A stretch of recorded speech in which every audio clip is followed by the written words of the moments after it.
Assalamualaikum warahmatullahi wabarakatuh teman-teman. Apa kabarnya teman-teman hari ini? Alhamdulillah, semoga teman-teman selalu diberikan kesehatan ya oleh Allah. Walaupun sekarang kita belajarnya dari rumah, Bu Sukma yakin teman-teman pasti masih semangat kan belajarnya. Nah, teman-teman, Bu Sukma kali ini akan mengajar di sentra bahasa. Kebetulan tema kita hari ini adalah tentang mikroorganisme. Teman-teman tahu apa itu mikroorganisme? Ya, mikroorganisme adalah organisme yang berukuran sangat kecil, sehingga kita memerlukan alat bantu untuk mengamatinya. Apa nama alat bantunya? Nama alat bantu untuk mengamati mikroorganisme adalah mikroskop. Nah, teman-teman, mikroorganisme ini ternyata memiliki peranan penting dalam kehidupan. Biasanya mikroorganisme dimanfaatkan untuk menghasilkan produk baru atau makanan yang baru. Nah, dengan melalui proses fermentasi, mikroorganisme dapat mengubah suatu makanan atau minuman. Contohnya, teman-teman tahu tempe? Ya, tempe merupakan salah satu hasil fermentasi dari mikroorganisme. Jadi, tempe itu bahan bakunya dari kacang kedelai. Dari kacang kedelai itu diberi mikroorganisme dengan melalui proses fermentasi, akhirnya dia berubah menjadi tempe. Tapi bukan hanya tempe, masih ada makanan yang lain yang merupakan proses fermentasi dari mikroorganisme. Contohnya, ada tahu, ada oncom, ada kecap, ada ragi, ada roti, dan lain sebagainya.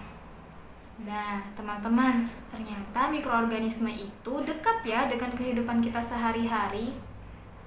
Karena dia dekat dengan kita, dalam sentra bahasa kali ini, Bu Sukma juga akan mengajarkan teman-teman sebuah materi yang ada hubungannya dengan mikroorganisme. Oke, sudah siap untuk menerima materi kita hari ini? Oke, teman-teman. Nah, coba deh teman-teman lihat di sebelahnya Bu Sukma ada satu buah paragraf tentang mikroorganisme. Nah, dalam satu paragraf ini memiliki beberapa kalimat. Nah, tapi sebelumnya Bu Sukma tanya dulu, teman-teman tahu tidak apa itu paragraf? Paragraf adalah kumpulan dari beberapa kalimat. Nah, ada dua bagian dalam satu paragraf. Satu kalimat induk atau kalimat utama, dan yang kedua kalimat penjelas. Nah, dalam satu paragraf itu terdiri dari 3 sampai 5 atau 7 kalimat. Nah, dan juga dalam satu paragraf itu ada satu kalimat yang tulisannya menjorok ke dalam. Nah, coba deh lihat teman-teman di gambar yang ada di sebelah Bu Sukma. Coba lihat yang ada tanda panahnya. Nah, itu tulisan yang menjorok ke dalam atau masuk ke dalam paragraf tersebut. Nah, satu paragraf dikatakan satu paragraf itu kalau ada satu kalimat yang masuk ke dalam. Nah, jadi kalau misalnya satu paragraf itu udah selesai, untuk membuat paragraf yang baru, berarti teman-teman juga harus menulisnya dengan memasukkan satu kalimat di kalimat utamanya. Nah, jadi kalimat utama itu biasanya ada di depan, tapi tak jarang juga kalimat utama itu berada di akhir. Seperti itu. Nah, teman-teman sudah lihat? Nah, gambar di sebelahnya Bu Sukma ini ada contoh satu paragraf tentang mikroorganisme. Nah, selain paragraf ini, teman-teman coba perhatikan deh, ada tanda-tanda yang ada di dalam paragraf itu.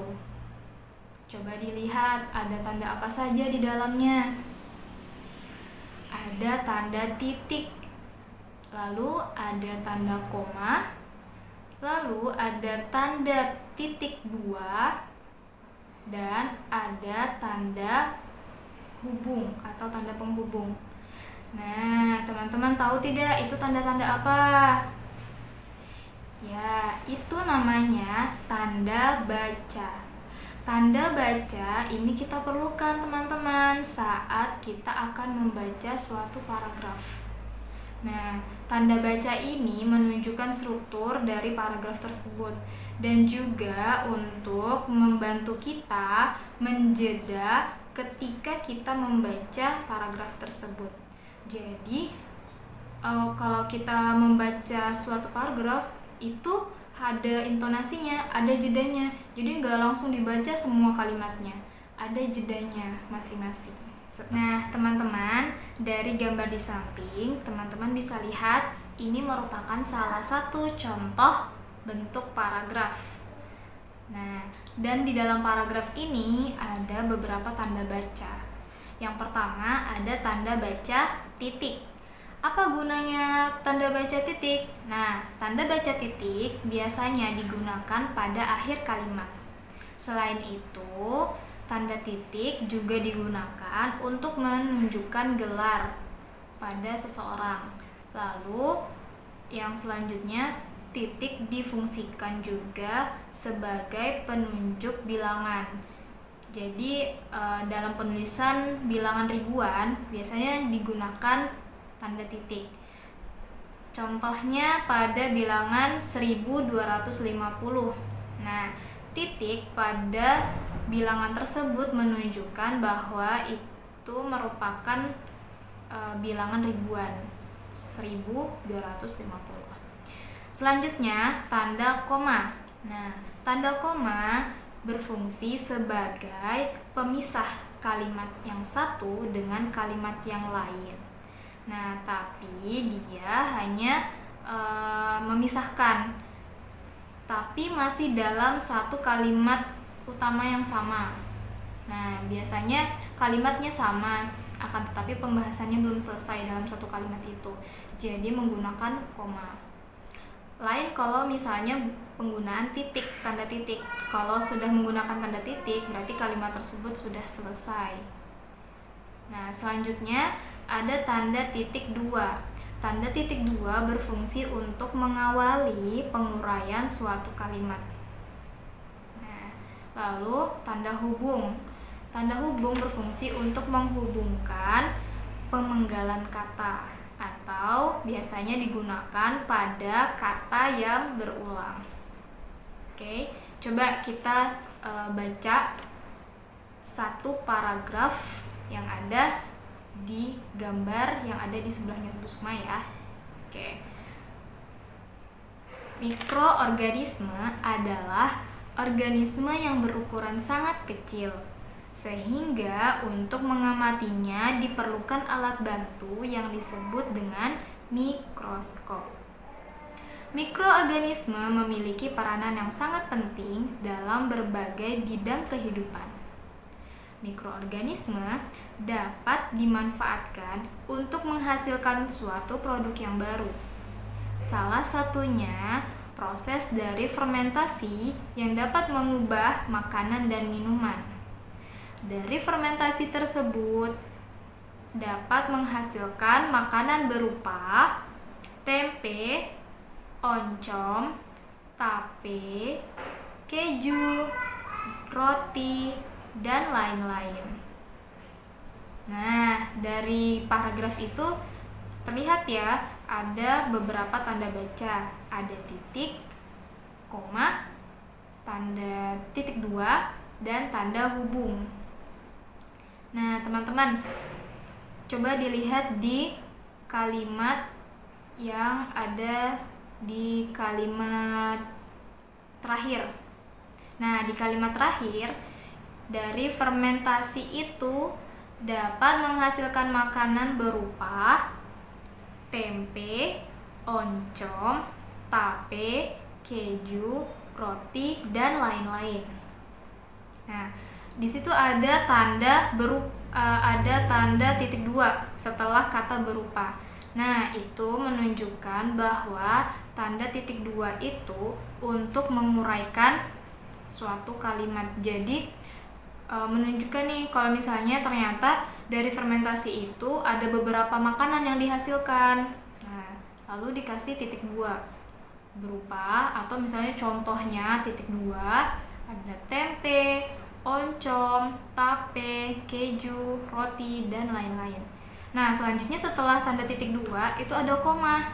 Nah, koma itu untuk memisahkan kata per kata, juga bisa memisahkan kalimat atau kalimat per kalimat. Nah, jadi untuk memberikan jeda ketika membacanya. Nah, lalu ada tanda hubung yang garis. Nah, tadi kan Ibu bilang tanda hubung itu untuk sebagai pemisah kata yang berulang. Misalnya ada kata yang berulang, nah itu dipisahkan dengan tanda hubung. Atau ketika ada pemenggalan kata, itu menggunakan tanda hubung. Seperti itu. Nah, jadi kalau tanda hubung tuh kalau yang di dalam paragraf tersebut itu ada kata lain-lain. Nah, itu kan katanya berulang, jadi dihubungkan dengan tanda penghubung itu, garis lain-lain. Selain itu ada contoh lain seperti lari-lari. Nah, itu menggunakan garis penghubung, tanda penghubungnya. Selain itu ada lagi, selain lari-lari, bermain layang-layang. Nah, layang-layang itu kan kata yang berulang. Nah, untuk menggabungkannya diperlukan garis atau tanda hubung. Seperti itu. Lalu yang di terakhir, titik. Nah, titik itu menunjukkan bahwa itu merupakan akhir dari kalimat. Oke, teman-teman? Nah, itu tadi mengenai paragraf dan tanda baca. Selanjutnya, teman-teman, dalam satu kalimat itu biasanya ada digunakan kata bantu yang menunjukkan suatu bilangan. Contoh, misalnya ada kalimat seperti ini. Ani memakan sepotong roti yang ada di atas meja. Nah, ada kata sepotong. Nah, sepotong ini merupakan kata bantu yang menunjukkan bilangan. Sepotong itu artinya apa? Sepotong itu menunjukkan ada satu potong roti. Nah, itu merupakan salah satu kata bantu yang menunjukkan bilangan. Selain itu ada lagi kata bantu yang menunjukkan bilangan. Ada sebuah, lalu tadi ada sepotong, selusin, sekilo. Nah, itu semua menunjukkan jumlah bilangannya. Biasanya kalau sepotong tadi 1, sepotong roti, 1 potong roti. Sekilo, 1 kilo. Ibu membeli sekilo ikan mujair. Nah, itu berarti 1 kilo ikan. Lalu Andi mengambil sebuah batang pisang. Nah, itu 1, artinya 1 buah batang pisang. Misalnya seperti itu. Nah, jadi kata bantu bilangan ini menunjukkan jumlah dari benda yang ditunjukkan, seperti itu. Oke, teman-teman. Nah, alhamdulillah hari ini kita sudah belajar materi bahasa dengan tema mikroorganisme. Teman-teman, silahkan coba baca 1 buah paragraf yang di dalamnya ada tanda bacanya, dan teman-teman tunjukkan ada tanda baca apa saja dalam 1 paragraf tersebut. Oke, teman-teman, alhamdulillah materi kita hari ini sudah selesai. Semoga teman-teman diberikan kemudahan untuk mengerjakan hasil karya pada hari ini. Yusukma tutup dulu ya. Billahi taufiq wal hidayah. Assalamualaikum warahmatullahi wabarakatuh.